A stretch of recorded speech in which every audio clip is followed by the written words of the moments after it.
नीलम जी के लिए यहाँ पर खड़े होकर बोलना आसान नहीं था। पैंट शर्ट पे खड़ी हुई हैं, चूड़ियां नहीं है हाथ में, गले में मंगलसूत्र नहीं है, मांग में सिंदूर नहीं है, पर्दा भी नहीं करती हैं। वो भी आप जैसे ही परिवार से हैं। उनके गांव देहात में भी ऐसे घूंघट होता है, सारी परंपराएं हैं। लेकिन ये संघर्ष, अगर हम बाबा साहेब के अनुयायी हैं और वास्तव में इस देश में जो है हम कल्चरल चेंज चाहते हैं, सांस्कृतिक परिवर्तन चाहते हैं, तो हमें इसमें इफ्स एंड बट्स नहीं करने पड़ेंगे।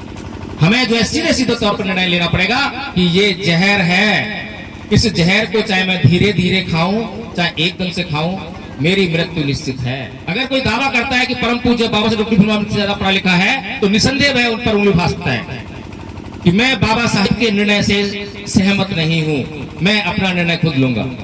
अगर परम पूज्य बाबा साहेब डॉक्टर भीमराव अम्बेडकर इस समाज को हिंदू धर्म छोड़ने का आदेश कर रहे हैं, तो क्या कारण हो सकता है कि हिंदू धर्म ना छोड़े?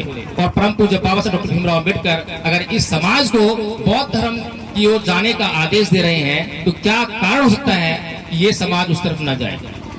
उन आंदोलनों की परिणति कहां पर होती है? अगर ये जो बुद्धिजीवी वर्ग है, अगर वास्तव में ये समाज की तरफ दृष्टि करता, समाज के दुख दर्द को सोचता, तो मैं ये समझता हूं कि जो आज बुद्धिजीवी वर्ग अपने आप को एमएलए एमपी बनाने में लगा हुआ है, यह बुद्धिजीवी वर्ग अपने आप को एमएलए एमपी ना बनाकर समाज को एमएलए एमपी कैसे बनाया जाए, इसकी योजना बना रहा होता। ये वो नाई नहीं था, ये वो अध्यापक नहीं था, ये वो चपरासी नहीं था जो मुझ पर अत्याचार रहे थे। ये तो एक पूरी की पूरी व्यवस्था है जो बचपन से मुझ पर अत्याचार कर रही है, पूरी व्यवस्था है। इसीलिए परम पूज्य बाबा साहेब डॉक्टर भीमराव अम्बेडकर 13 अक्टूबर 1935 को इस नतीजे पर पहुंचे कि मैं हिंदू धर्म में पैदा हुआ, यह मेरे बस की बात नहीं थी, लेकिन मैं हिंदू मरूंगा। अम्बेडकरवादी और अम्बेडकर समर्थक होने में क्या फर्क है? कोई समझता है? हाथ फड़कता है कोई? अम्बेडकरवादी जब मैं कहता हूं तो बाबा साहेब ने जो कुछ भी मेरे लिए कहा है, जो कुछ भी मुझे दिशा निर्देश दिया है, मुझे एक एक बात को मानना पड़ेगा, तब मैं अम्बेडकरवादी कहलाऊंगा। अगर मैं ये कहूं कि ये बात तो ठीक है बाबा साहेब की, लेकिन ये बात को थोड़ा सोचना पड़ेगा, तो मैं अम्बेडकरवादी हो सकता हूं क्या?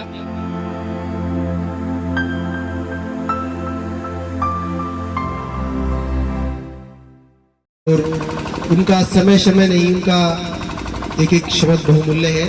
कृपया आप ध्यान से सुनना। डॉक्टर जय भीम प्रकाश जी,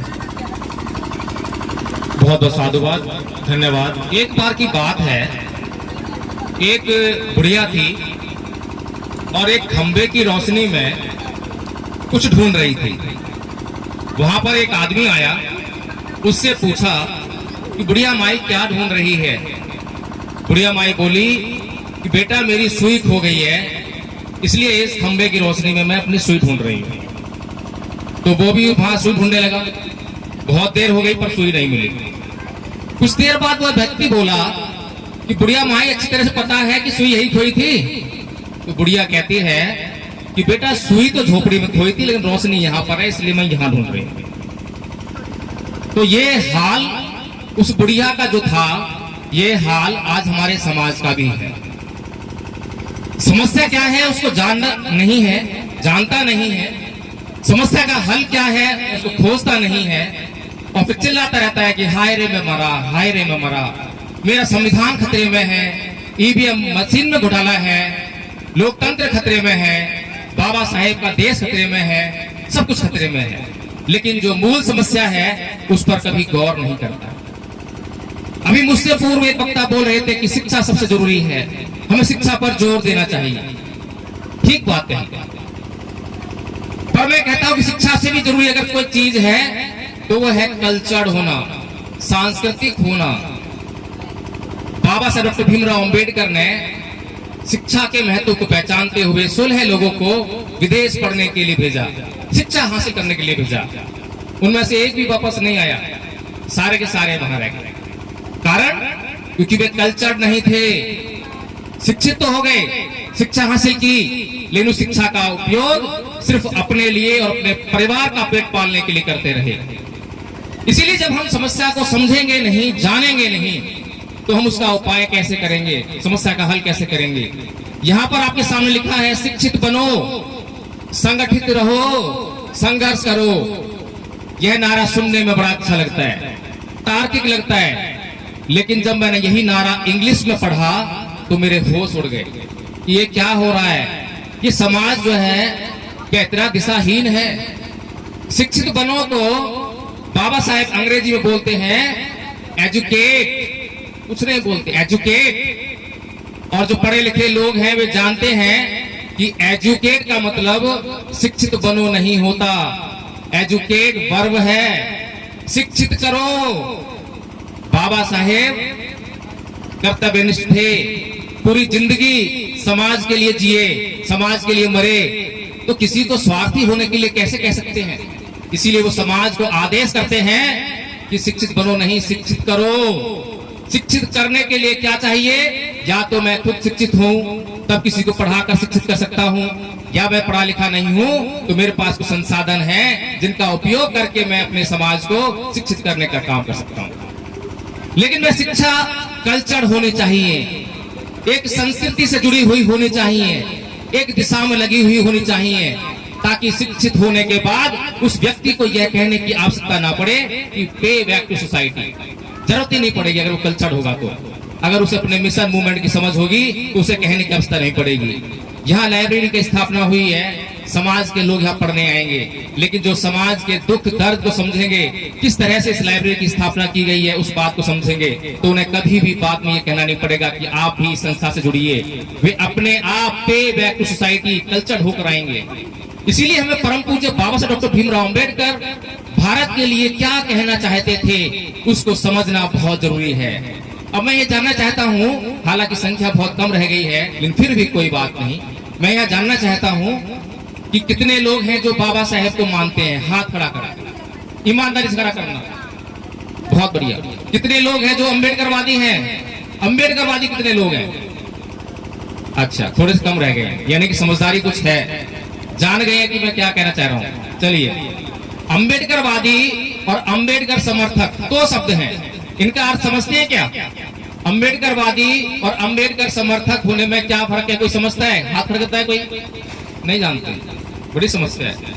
देखिए, अम्बेडकरवादी जब मैं कहता हूं तो बाबा साहेब ने जो कुछ भी मेरे लिए कहा है, जो कुछ भी मुझे दिशा निर्देश दिया है, मुझे एक एक बात को मानना पड़ेगा, तब मैं अम्बेडकरवादी कहलाऊंगा। अगर मैं ये कहूं कि ये बात तो ठीक है बाबा साहेब की, लेकिन ये बात को थोड़ा सोचना पड़ेगा, तो मैं अम्बेडकरवादी हो सकता हूं क्या? हो सकता हूं? तो ऐसा ही हाल आज मेरे समाज का है। परम पूज्य बाबा साहब डॉक्टर भीमराव अंबेडकर ने इस समाज के दुख दर्द को समझते हुए इसका इलाज करने का प्रयास किया, एक दवाई का इजाद किया और उस दवा को देने का भी काम किया। लेकिन ये दुर्भाग्य है इस समाज का कि इस समाज ने उस दवाई को खाने का काम नहीं किया। और हम बीमार हो, डॉक्टर के पास जाएं तो डॉक्टर दवाई दे और उस दवाई को अगर हम खाएं ना तो क्या सही हो सकते हैं क्या? परम पूज्य बाबा साहब डॉक्टर भीमराव अंबेडकर आपकी हर बीमारी का इलाज करके आपको दे रहे हैं, उस बीमारी का इलाज करने का दवाई भी आपको दे रहे हैं, लेकिन आप उस दवाई का लगातार इस्तेमाल नहीं कर रहे हैं और लगातार चीख रहे हैं, चिल्ला रहे हैं, हाय रे मैं मरा, हाय मैं मरा, ईवीएम ने मुझे खाया, लोकतंत्र खतरे में है, संविधान खतरे में है। कुछ नहीं पता, अभी कुछ नहीं पता। परम पूज्य बाबा साहब डॉक्टर भीमराव अंबेडकर बचपन में जब वे नाई के पास बाल कटाने के लिए गए तो नाई ने उनके बाल काटने से इंकार कर दिया। स्कूल में पढ़ने के लिए गए तो शिक्षक ने, अध्यापक ने उन्हें भीतर बैठकर पढ़ने की इजाजत नहीं दी, बाहर बैठकर पढ़ने दिया। जब उन्हें प्यास लगी तो नलके पर उन्हें पानी नहीं पीने दिया। जब वे पढ़ लिख कर वापस विदेश से बहुत ऊंची ऊंची डिग्रियां लेकर वापस भारत में आए और बड़ौदा रियासत में जब बड़ौदा महाराज की नौकरी करने के लिए गए तो वहां चपरासी ने उनको फाइल दी नहीं बल्कि उनके ऊपर फेंक के मारी, उन्हें नौकरी नहीं करने दी। परम पूज्य बाबा साहब डॉक्टर भीमराव अंबेडकर बचपन से सोच रहे थे कि ये नाई मुझ पर अत्याचार क्यों कर रहा है, ये अध्यापक मुझे पढ़ने क्यों नहीं दे रहा है, ये समाज ऐसा मेरे साथ व्यवहार क्यों कर रहा है। लेकिन जब परम पूज्य बाबा साहब डॉक्टर भीमराव अंबेडकर विदेशों से पढ़कर आए, बड़ी बड़ी डिग्रियां लेकर आए और उसके बाद जब उन्होंने संस्कृत भी नहीं पढ़ने दी बाबा साहेब को, लेकिन जर्मनी में जब उन्होंने इन धर्म ग्रंथों का अध्ययन किया तो उनकी आंखें खुल गई, उन्हें उस समस्या का हल मालूम पड़ गया। समस्या क्या है ये मालूम पड़ गया। वे इस नतीजे पर पहुंचे कि ये वो नाई नहीं था, ये वो अध्यापक नहीं था, ये वो चपरासी नहीं था जो मुझे अत्याचार रहे थे। ये तो एक पूरी की पूरी व्यवस्था है जो बचपन से मुझ पर अत्याचार कर रही है, पूरी व्यवस्था है। इसीलिए परम पूज्य बाबा साहब भीमराव अम्बेडकर 13 अक्टूबर 1935 को इस नतीजे पर पहुंचे कि मैं हिंदू धर्म में पैदा हुआ, यह मेरे बस की बात नहीं थी, लेकिन मैं हिंदू मरूंगा नहीं। उस समय लाखों लोग ऐसे ही आपके तरह सामने बैठे थे, उनके सामने यह बात उन्होंने कही, लेकिन उस वक्त भी समाज ने उनकी यह बात नहीं समझी, नहीं मानी, नहीं छोड़ा हिंदू धर्म। फिर उसके बाद 21 साल बाद 14 अक्टूबर 1956 को वे फिर एक निर्णय लेते हैं और वैसे ही लाखों की भीड़ उनके सामने है और वे भगवान बुद्ध की शरण में जाते हैं। तब भी इस समाज ने उनकी बात को नहीं समझा। कुछ लोगों ने समझा भी तो वे कल्चर ही हुए, धर्म परिवर्तन के नाम पर आडंबर हो गया, पाखंड हो गया। अगर आज देखें कि उस समय कुछ 1 लाख लोगों ने शपथ लेकर 22 प्रतिज्ञाएं लेकर धर्म परिवर्तन किया था, बौद्ध बने थे। जब परम पूज्य बाबा साहब डॉक्टर भीमराव अम्बेडकर की मृत्यु हुई तब उनकी चिता पर हाथ रखकर कसम खाने वाले लाख लोग थे और लाखों लोगों ने बौद्ध धर्म अपनाया था। ये लाखों लोग कहाँ गए? क्या अगर लाखों लोग इस देश में बौद्ध होते तो क्या यह देश बौद्ध में नहीं होता? क्या लाखों लोग भारत को बौद्ध में करने में कम पड़ते हैं? कार्ल मार्क्स की मृत्यु पर केवल 14 लोग उसके अनुयायी थे जो उसको जनाजे पर शामिल थे, सिर्फ 14 लोग। और उन 14 लोगों ने कार्ल मार्क्स के विचार को पूरी दुनिया में इस तरह से फैलाया कि आज पूरी दुनिया में कोई देश ऐसा नहीं है जहां उसके विचार पर आधारित पार्टी ना हो। भारत के अंदर ही कहीं ना कहीं सरकार भी बनी। तो ये अनुयायियों पर डिपेंड करता है कि अनुयायी वास्तव में अनुयायी है या वो आडंबर या पाखंड कर रहा है, भक्ति कर रहा है। आज हमने ये जो पांडाल लगाया है, यहाँ पर हम बाबा साहेब की जयंती मनाने के लिए आए हैं। ऐसा लगता है कि कुछ परंपरा हमने नियत कर ली है, उसका निर्वहन करने के लिए आए हैं। यहाँ पर बाबा साहेब का जयकारा लगाने के लिए आए हैं, लेकिन परम पूज्य बाबा साहेब डॉक्टर भीमराव अम्बेडकर की जो बातें हमारे फायदे के लिए थी, जो दवा उन्होंने हमें दी, उसको हम खाने में अभी भी हिचकिचाते हैं। अगर हम इस तरह से हिचकिचाते रहेंगे, दवाई को नहीं खाएंगे, तो हम किस तरह से अपने दुखों को दूर करेंगे? समस्या इतनी गंभीर है कि जिस बुद्धिजीवी वर्ग के हाथ में किसी भी समाज का नेतृत्व करने की बागडोर होती है, अगर वह बुद्धिजीवी वर्ग अपने समाज से बेईमानी करने लग जाए तो फिर उस समाज का बेड़ा गर्क होना तय है। अगर आज भारत का संविधान जो कि पूरी दुनिया में सबसे महान है, इतने महान संविधान के होते हुए भी अगर इतना बड़ा समाज जिसकी संख्या को माननीय साहब कांशीराम जी 85% कहते हैं और उसका अपना अस्तित्व खतरे में है, संविधान तक खतरे में आ गया है, तो इसके लिए दोषी कौन है? क्या वह बुद्धिजीवी वर्ग दोषी नहीं है जिसके पास इस समाज की समस्याओं को दूर करने के लिए योजना बनाने का जो भार था, कर्तव्य उसको पूरा करना था? क्या वह बुद्धिजीवी वर्ग इसके लिए दोषी नहीं है? लेकिन वह बुद्धिजीवी वर्ग लगातार आपको सड़कों पर आंदोलन करते हुए दिखाई देता है। उन आंदोलनों की परिणति कहां पर होती है? अगर ये जो बुद्धिजीवी वर्ग है, अगर वास्तव में ये समाज की तरफ दृष्टि करता, समाज के दुख दर्द को सोचता, तो मैं ये समझता हूं कि जो आज बुद्धिजीवी वर्ग अपने आप को एमएलए एमपी बनाने में लगा हुआ है, यह बुद्धिजीवी वर्ग अपने आप को एमएलए एमपी ना बनाकर समाज को एमएलए एमपी कैसे बनाया जाए, इसकी योजना बना रहा होता। माननीय साहब कांशीराम जी का उदाहरण हमारे सामने है, परम पूज्य बाबा साहब डॉक्टर भीमराव अम्बेडकर का उदाहरण हमारे सामने है। किसी भी महापुरुष ने अपने लिए कुछ नहीं किया, अपने लिए जिंदगी नहीं जी। जब उन्होंने अपने लिए कुछ नहीं किया, अपने लिए जिंदगी नहीं जी, तब समाज कुछ कदम आगे बढ़ा। तब समाज को लगा कि हाँ, वह भी कुछ इस संसार में कुछ अपना अस्तित्व रखता है। लेकिन आज का बुद्धिजीवी वर्ग अपने आप को एमएलए बनाने की फिराक में रहता है। तो हमें इस बात को समझना चाहिए, सोचना चाहिए कि हमारा बुद्धिजीवी वर्ग किस दिशा में चल रहा है। परम पूज्य बाबा साहब डॉक्टर भीमराव अम्बेडकर की दवाई क्या है? परम पूज्य बाबा साहब डॉक्टर भीमराव अम्बेडकर ने जो आपको बौद्ध धर्म की दवाई दी, वो कितने लोगों ने खाई है? सारी समस्या को राज तो वहीं पर है। हमारा समाज कहीं कबीर पंथ में, कभी रविदास धर्म में, कहीं किसी और पंथ में, कहीं किसी डेरे में अटका हुआ है। मैं किसी संत महापुरुष की बुराई नहीं कर रहा हूं, बल्कि हर एक संत महापुरुष अपने स्वभाव से जो है बोधिसत्व होता है, लेकिन बोधिसत्व बुद्ध नहीं होता है। कबीर, रविदास जी ये संत थे, इनके स्वभाव में शांति थी, अहिंसा थी, मैत्री थी, करुणा थी, कल्याण की भावना थी, इसीलिए वो संत महापुरुष थे। उनकी जरूरत समाज को बहुत ज्यादा है, लेकिन परम पूज्य बाबा साहब डॉक्टर भीमराव अम्बेडकर से हम ज्यादा पढ़े लिखे नहीं है। अगर कोई दावा करता है कि परम पूज्य बाबा साहब डॉक्टर भीमराव से ज्यादा पढ़ा लिखा है, तो निसंदेह वह उन पर उंगली उठा सकता है कि मैं बाबा साहब के निर्णय से सहमत नहीं हूं, मैं अपना निर्णय खुद लूंगा। अगर परम पूज्य बाबा साहब डॉक्टर भीमराव अम्बेडकर इस समाज को हिंदू धर्म छोड़ने का आदेश कर रहे हैं, तो क्या कारण हो सकता है कि हिंदू धर्म ना छोड़े? और परम पूज्य बाबा साहब डॉक्टर भीमराव अम्बेडकर अगर इस समाज को बौद्ध धर्म की ओर जाने का आदेश दे रहे हैं, तो क्या कारण हो सकता है कि ये समाज उस तरफ ना जाए? अभी नीलम जी यहाँ पर आकर जो है आप लोगों को बहुत बातें बता रही थी, पिछले साल हुई बातें बताई, लेकिन लगातार जो है अभी बातें समझ में नहीं आ रही। कारण बड़ा स्पष्ट है। एक बार जब हम साइकिल चलाना सीख जाते हैं, तो क्या कभी उसको हम भूल पाते हैं? कोई भूलता है क्या? ऐसे जब आपने ये पर्दा करना सीख लिया है, चूड़ियां पहनना सीख ली है, कैसे भूल जाएंगे? लेकिन जब समाज में ये मालूम पड़ जाए कि गुटखा खाने की आदत पड़ गई है, शराब पीने की आदत पड़ गई है, जुआ खेलने की आदत पड़ गई है, और ये आदतें मेरे लिए घातक हैं, मेरे परिवार के लिए घातक हैं, तो फिर क्या करता है वो? आदत तो आदत है। जैसे साइकिल चलाने की आदत पड़ी है, वो हमें अब दोबारा से सीखने की जरूरत नहीं है और लगातार उसको अपनाना बड़ा मुश्किल है, ऐसे ही ये भी आदतें हैं। लेकिन जब एक व्यक्ति जान जाता है कि ये मेरे लिए घातक है, तो जागरूक होने के बाद वह धीरे धीरे इसको संभालने की कोशिश करता है कि मुझे इसको छोड़ना है। संकल्पित हो जाता है कि मुझे इसे छोड़ना है। कैसे छोड़ूं ये मुझे तय करना है। नीलम जी के लिए यहाँ पर खड़े होकर बोलना आसान नहीं था। पैंट शर्ट पे खड़ी हुई हैं, चूड़ियां नहीं है हाथ में, गले में मंगलसूत्र नहीं है, मांग में सिंदूर नहीं है, पर्दा भी नहीं करती हैं, वो भी आप जैसे ही परिवार से हैं। उनके गांव देहात में भी ऐसे घूंघट होता है, सारी परंपराएं हैं।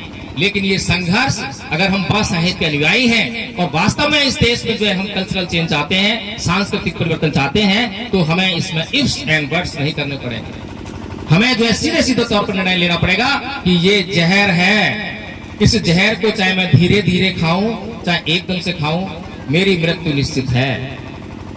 ये जहरीली संस्कृति है। ये वो संस्कृति है जिस संस्कृति ने बाबा साहेब का कदम कदम पर अपमान किया है। अगर आपके बड़े बुजुर्गों का, आपके माँ बाप का अपमान कर देता है, गाली गलौज कर देता है, तो आप उससे बोलना छोड़ देते हैं, उससे घर जाना छोड़ देते हैं और ये सोचते हैं कि कैसे उसे बदला लूं, कैसे अपने मान सम्मान को मैं स्थापित करूं, ये सोचने लगते हैं। लेकिन हम ऐसे लोग हैं जो बाबा साहेब डॉक्टर भीमराव अम्बेडकर का जो लोग अपमान कर रहे हैं, हम उस बारे में सोच भी नहीं रहे हैं कि कौन अपमान कर रहा है। परम पूज्य बाबा साहेब डॉक्टर भीमराव अम्बेडकर जब यह निष्कर्ष पर पहुंच रहे हैं, कभी भी उन्होंने अध्यापक के खिलाफ एफआईआर नहीं कराई, नाई के खिलाफ एफआईआर कराई, चपरासी के खिलाफ एफआईआर नहीं कराई, किसी से लड़ने नहीं गए, किसी से झगड़ने नहीं गए। वे जानते थे कि यह है एक अध्यापक नहीं है, यह एक नाई नहीं है, यह एक चपरासी नहीं है, बल्कि तो पूरी की पूरी व्यवस्था है। उस व्यवस्था को बदलना पड़ेगा और उस व्यवस्था को बदलने के लिए सबसे पहले 25 दिसंबर 1927 को वे उस व्यवस्था में आग लगाते हैं, मनुस्मृति को आग के हवाले कर लेते हैं। लेकिन हम नहीं समझ पा रहे हमें क्या मतलब बाबा साहेब से। बाबा साहेब कौन? संविधान लिख दिया, अधिकार हमें दे दिए, अधिकार मिल रहे हैं, नौकरी मिल रही है, बड़े आराम की जिंदगी है। अब तो घूंघट भी अच्छी कर रही है। अब हमें महसूस नहीं होता कि घूंघट में क्या बुराई है। अब हमें ये जो लोग ला रहे हैं कि संविधान खतरे में है, जब खतरे में आए तो देखेंगे, जब कोई मारने पीटने आए देखेंगे, जब कोई अत्याचार हो जब देखेंगे। अभी तो फिलहाल आराम मिल रहा है ना। तो परम पूज्य बाबा साहेब जिस महान शख्सियत की शरण में जाने की सलाह देते हैं, वह कहता है कि जाति भी दुखा, जरा भी दुखा, व्याधि दुखा, मनाम भी दुखा, शोक पदीप दोमरसी पायासा भी दुखा, यम संग लपति कंपी दुखं, संकेतेन पंचुपादान खंदा भी दुखा। कि जन्म लेना दुख है, मृत्यु दुख है, बुढ़ापा दुख है, रोग दुख है। जो चीज हम चाहते हैं जिंदगी में अगर वो ना मिले तो वो दुख है। कुल मिलाकर ये जो 5 स्कंदों से निर्मित शरीर है, ये दुखों का घर है।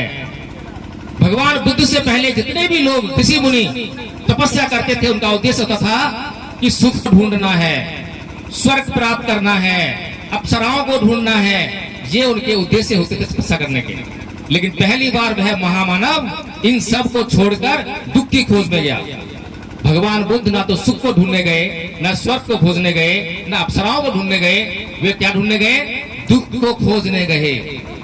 तो बाबा साहब डॉक्टर भीमराव अम्बेडकर उस महामानव के अनुयायी हैं जो दुख की खोज में गया, दुख को ढूंढ लिया, दुख को परिभाषित कर दिया और दुख को ढूंढने के बाद उसका अंत कर दिया और फिर उसके जीवन में सुख ही सुख रह गया।